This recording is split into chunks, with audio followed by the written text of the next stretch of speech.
जल जंगल जमिनी लुटल्या जात आहेत.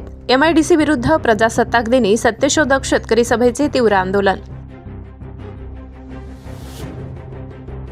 नवापूर तालुक्यातील कोटडा गावाच्या परिसरातील आदिवासींच्या जल जंगल जमिनींवर महाराष्ट्र औद्योगिक विकास महामंडळकडून सुरू असलेला अन्यायकारक व बेकायदेशीर हस्तक्षेप तात्काळ थांबवावा, अन्यथा दिनांक 26 जानेवारी 2026 रोजी प्रजासत्ताक दिनी नवापूर तहसील कार्यालयावर मोठ्या प्रमाणावर शांततामय पण तीव्र लोकशाही आंदोलन छेडण्यात येईल, असा ठाम इशारा कोटडा ग्रामस्थ व सत्यशोधक शेतकरी सभेच्या वतीने देण्यात आलाय. कोटडा गावाच्या आजूबाजूच्या आदिवासींच्या जमिनी MIDC कडून कवडीमोल दराने जबरदस्तीने अधिग्रहित करण्यात आल्या असून ग्रामपंचायतींची कोणतीही परवानगी न घेता गावठाण जमीन, गुरचराई जमीन व सार्वजनिक वापरातील जमीन MIDCच्या नावावर केल्या जात आहेत, असा गंभीर आरोप ग्रामस्थांनी केलाय. या जमिनींमध्ये आदिवासींच्या पूर्वजांची स्मशानभूमी असून आजही याच ठिकाणी अंत्यसंस्कार केले जातात. तसेच याच गुरचराई जमिनीतून गावासाठी पिण्याचे पाणी, जनावरांसाठी चारा व पाणी तसेच मूलभूत सार्वजनिक सुविधा उपलब्ध आहेत. सन 2016 पासून MIDC कडून ग्रामपंचायतीला डावलून या जमिनी स्वतःच्या नावावर करण्याचा प्रयत्न सुरू असून आदिवासी नागरिकांना पुनर्वसनाची कोणतीही योजना नसताना बेदखल करण्याचा हा प्रयत्न अन्यायकारक व असंवैधानिक आहे, असा आरोप करण्यात आलाय. या जमिनी अधिग्रहित झाल्यास आदिवासी नागरिकांनी कुठे जायचे, असा सवाल उपस्थित करत हा अन्याय कोणत्याही परिस्थितीत सहन केला जाणार नाही, असा ठाम पवित्रा ग्रामस्थांनी घेतलाय. याच पार्श्वभूमीवर शेतकरी, आदिवासी, वनहक्कधारक व ग्रामीण जनतेच्या विविध जिव्हाळ्याच्या प्रश्नांबाबत शासनाकडून दिलेल्या लेखी आश्वासनांची अंमलबजावणी न झाल्याच्या निषेधार्थ दिनांक 26 जानेवारी 2026 रोजी नवापूर तहसील कार्यालयावर लोकशाही मार्गाने आंदोलन करण्यात येणार आहे. दिल्ली येथील ऐतिहासिक किसान आंदोलनाला 5 वर्ष पूर्ण होऊनही MSP हमी कायदा व इतर आश्वासनांची अंमलबजावणी न झाल्याचा आरोपही यावेळी करण्यात आलाय. निवेदनात पुढे नमूद करण्यात आले की खांडबारासह संपूर्ण नवापूर तालुक्यात वनहक्क कायद्याची योग्य अंमलबजावणी न करता थेट अंतिम आदेशांच्या नोटिसा काढून आदिवासी शेतकऱ्यांना जमिनीतून बेदखल केले जात आहे. चुकीच्या पद्धतीने रद्द करण्यात आलेले सामूहिक वनहक्क तात्काळ मंजूर करावेत, तसेच पेसा कायद्याची प्रभावी अंमलबजावणी करावी, अशी मागणी करण्यात आली आहे. ग्रुप ग्रामपंचायत करंजी बुद्रुक अंतर्गत मंजूर असलेले पानंद रस्त्याचे काम कोणतेही लेखी आदेश किंवा नोटीस न देता बेकायदेशीररित्या बंद करण्यात आल्याचा आरोपही निवेदनात करण्यात आलाय. सदर रस्ता हा शेतकऱ्यांच्या स्वतःच्या मालकीच्या जमिनीतून जात असून कोणतीही अतिरिक्त वनजमीन वापरलेली नसताना संबंधित वन अधिकाऱ्यांनी काम बंद पाडल्याने जबाबदार अधिकाऱ्यांवर कायदेशीर व प्रशासकीय कारवाई करून रस्त्याचे काम तात्काळ सुरू करण्याची मागणी करण्यात आली आहे.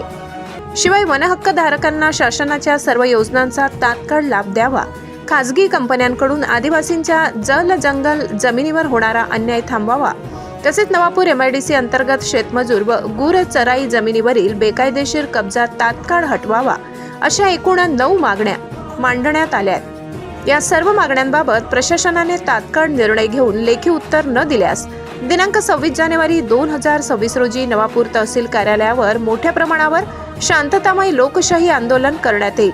आंदोलनामुळे कायदा व सुव्यवस्थेचा प्रश्न निर्माण झाल्यास त्याची संपूर्ण जबाबदारी प्रशासन व वन विभागाची राहील, असा स्पष्ट इशारा देण्यात आलाय.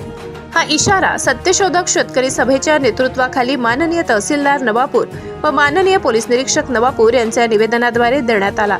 यावेळी सत्यशोधक शेतकरी सभेचे जिल्हाध्यक्ष comrade RT Gavit, comrade Rajesh Gavit, comrade Gopji Gavit, comrade Balya Gavit, Kothada ग्रामपंचायतीचे सरपंच, सदस्य, महिला, मोठ्या संख्येने ग्रामस्थ उपस्थित होते.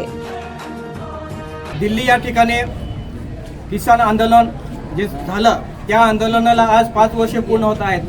त्या आंदोलनादरम्यान माननीय मोदी सरकारने शेतकऱ्यांना जे आश्वासन दिलं होतं की शेतकऱ्यांच्या शेतीमालाला हमी भाव देणारा MSP गॅरंटी कायदा करणार, परंतु आज 5 वर्षे पूर्ण होत आहेत. आजपर्यंत मोदी सरकारने तो कायदा केलेला नाही आणि शेतकऱ्यांकडून आज मक्का, ज्वारी, भात, सोयाबीन असं अनेक जे पिकं आहेत ते कवडी मोलाने खरेदी करतायत. त्याच्या विरोधात आणि इथलं वन खातं जे आहे ते वन खातं आदिवासींच्या जमिनीवर बेकायदेशीरपणे अडथळा निर्माण करतायत.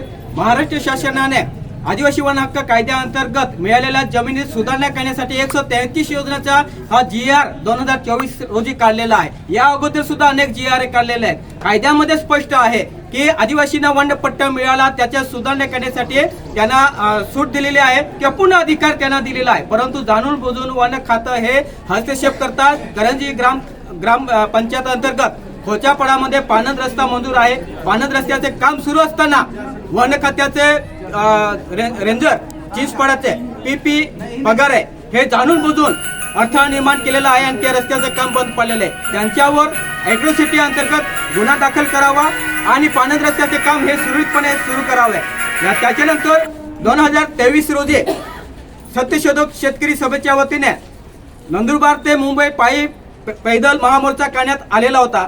त्या मोर्चाला माननीय मुख्यमंत्री साहेबांनी लेखी आश्वासन दिलेलं होतं। त्या लेखी आश्वासनाला सुद्धा आज 3 वर्ष पूर्ण होत आहे, परंतु इथलं प्रशासन त्याची सुद्धा अंमलबजावणी करत नाही। नुसतं कागदपत्रे हे राबवत आहेत, कागदावर कायदे करतायत, कागदावर नियम बनवत आहेत, परंतु त्याच्या प्रत्यक्ष अंमलबजावणी होत नाही। आज आदिवासी वनपट्ट्या मिळालेल्या जमिनीमध्ये जमीन सपाटी करत असताना, विहीर खोदत असताना, जमीन सपाटी करत असताना, बोरवेल करत असताना हे वन खाते मुद्दाम होऊन तिथे जाऊन अडथळा निर्माण करतात आणि ठेकेदारावर असेल किंवा GCP मालक असेल, ट्रॅक्टर मालक असेल यांचे वाहने जप्त करण्याचे काम हे बेकायदेशीरपणे सुरू आहे। त्यांच्यावर कारवाई करावी, अन्यथा 26 जानेवारी 2026 प्रजासत्ताक दिनी सत्यशोधक शेतकरी सभा हा तीव्र आंदोलन छेडेल आणि यांच्यामुळे कायदा सुव्यवस्था निर्माण झालाच सर्वच जबाबदारी चिंचपाडा रेंजर हे राहतील, हे आम्ही ठणकावून सांगत आहे।